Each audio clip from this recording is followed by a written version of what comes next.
which is called the Silomar Kaleidoscope. Over the last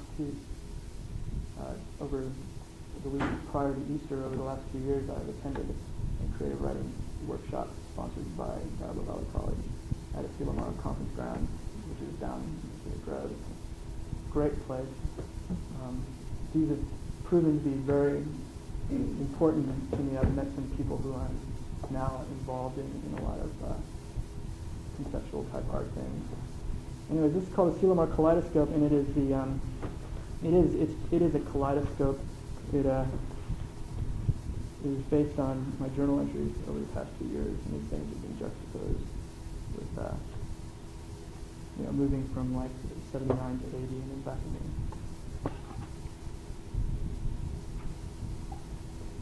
Silomar Kaleidoscope. 1.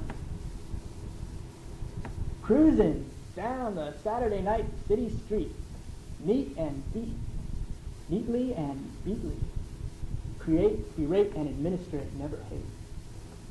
Sing long songs of gongs and bongs, crazy daisy, rhyme and time and gyro power, intense gaze, haze, and words and herds of birds looking for dreams of paradise and worlds without commas or semicolons.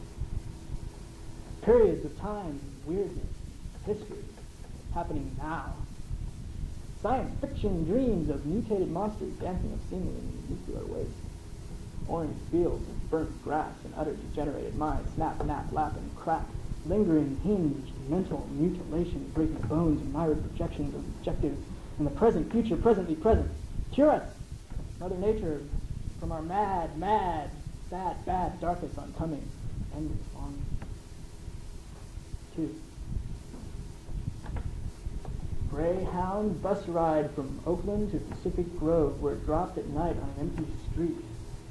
Walked about until I saw a man and asked, "Which way is the Silomar?" And he said, "Just keep walking that way." It was miles walk, but real good as the sky was midnight blue, sun clouds, and the wind on the ocean squealed and blew. I came to the seashore, and the white and swirling dark waves were crushing with thunder. The wind was tugging, ripping right through me. I felt that pain. The forces of nature became briefly personified in space just before my mind. I passed through the beachward arch that is the entrance to the Silomar, and there the learning began. Spent a good portion of the next morning building a stone troll on the beach depicting the Z key or key Z as the case may be. Stayed up late into the night with fellow conferencier Run Come See, who read from the tarot, weaving great stories with an aquarium deck.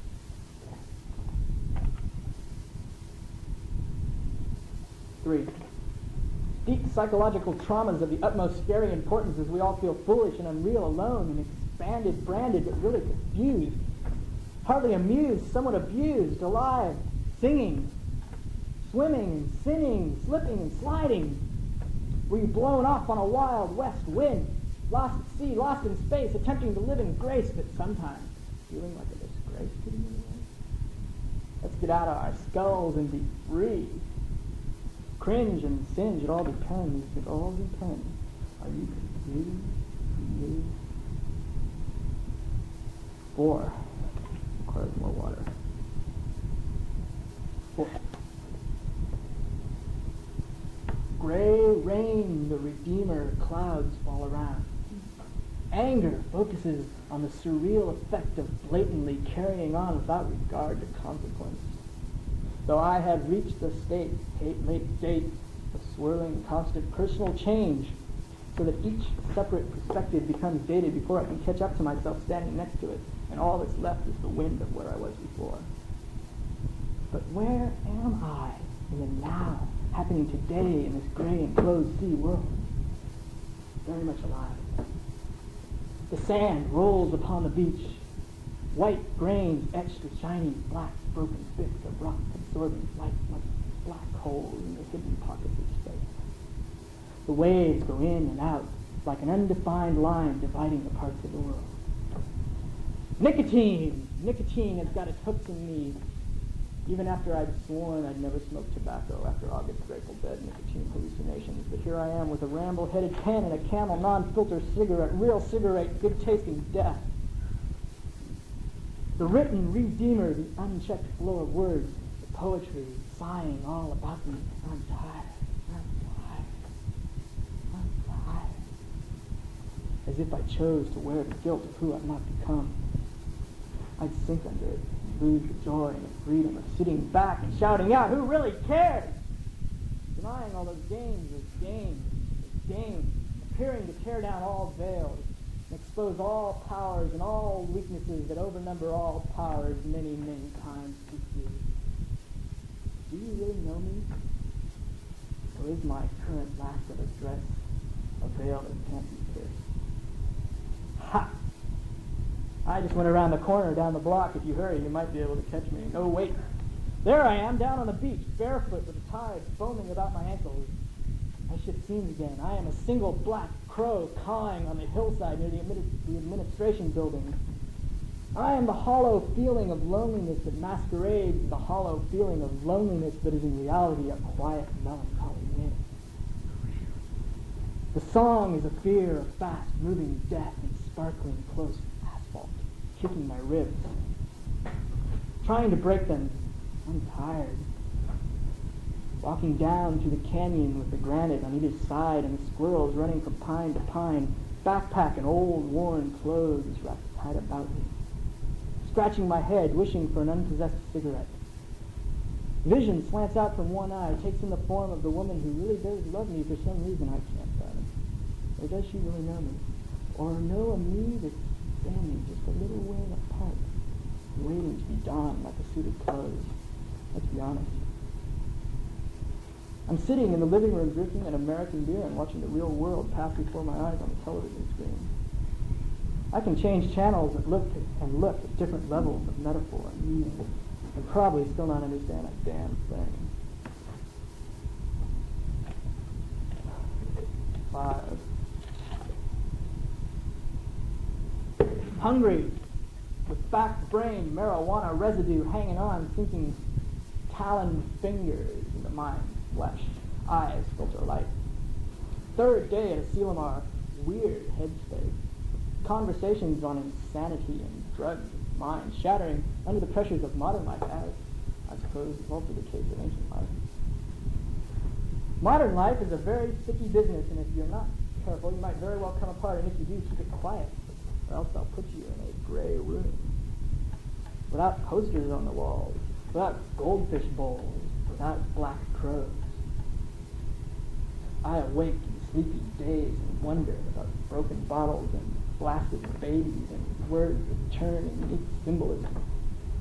Long, laughing, laboring, cracked back in the sack, snack on toasted cheese puffs.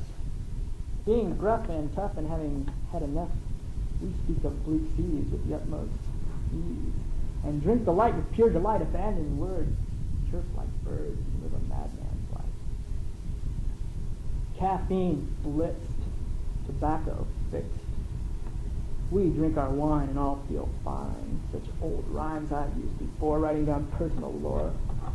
There have been times when I've fallen on the floor, ground to ground, round and round, a turning sound. A burning hound lunged me. No longer free, the Iceland engulfed my hands and made me spin down corridors of broken time. Stared at by turquoise eyes that leered. I feared. Mind screamed in pain, feeling greed, feeling need, and sand swallowed all in blizzards of sea wind violent. Trance-like, I fell through open doors and stood on mountain tops in snow, or on strange plains beneath radioactive rain, sleepily seeking a home for my soul. Lifeline of thought outdoors, bent trees, sea breeze, sun shining down upon me, solitude of wonder, cosmic wonder. 6. Half a dream confronted me in all its stark definition. I felt it almost knock me off my feet. But this is only half a dream. Where is the other half? The other half of dream is just the other side of the clouds raining down upon me. It's just a matter of disciplining the pen to move across the paper and capturing the ideas, the dreams, and the poetry, and the rain. I'm calm. My mind unburdened. I see the shadows you cast upon the walls as you move from different chairs. People have scared me, but more often they have widened my eyes and gasped realization, tricks, so that I say, I really do wonder about that.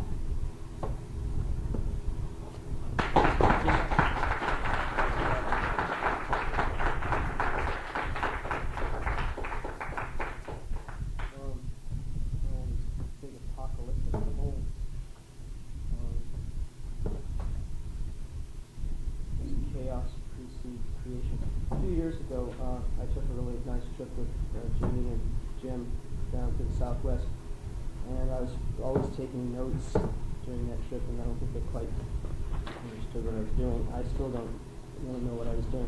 I've been working with those notes for 3 years into something, and I'm a long way from being able to resolve the problem. The problem has to do with ending the poem on images that you get out of Edward Abbey's book, The Monkey Wrench Gang, which is about dismantling of civilization.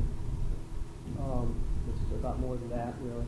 But I don't know how to end this thing, because I just thought, I'll just read a few little fragments from it. Seems appropriate with those big apocalyptic. I haven't seen this so long. Let's see here.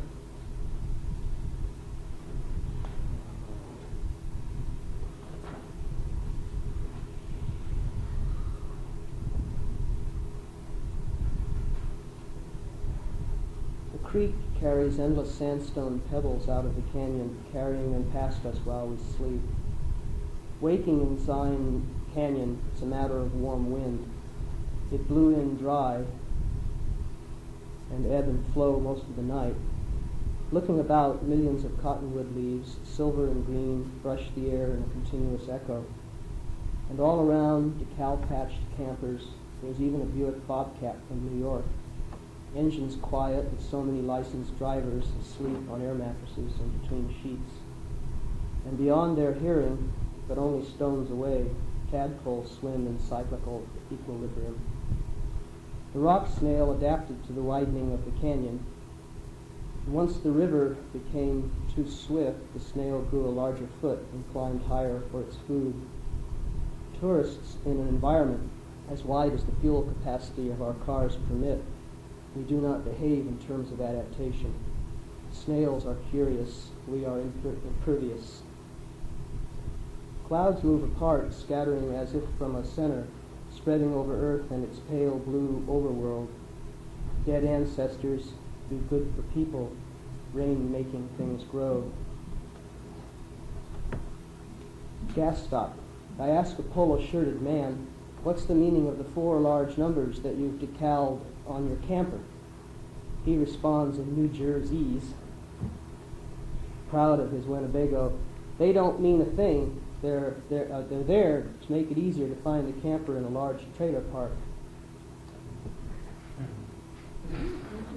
The Hopi plant corn and peppers, squash and melon, using the ancient way. Seed is placed in the white sand, waiting for dark water from thunder showers.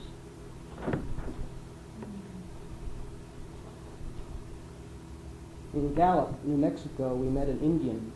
My name is Benjamin, he said. I'm a full-blooded Navajo, he said. This is the tale he tells walking the streets of Gallup, New Mexico. In Santa Fe, at Evangelo's bar, Tuaca, Mitaka, Montezuma, turtle shells hang over the bamboo bar. People speak in a rolling tongue. Thunder clouds rain on the mind. And that's sort of what's happened to this poem. It kind of just becomes a big headache from this point on. So maybe next year I'll have it finished or something. We can have another great apocalypse.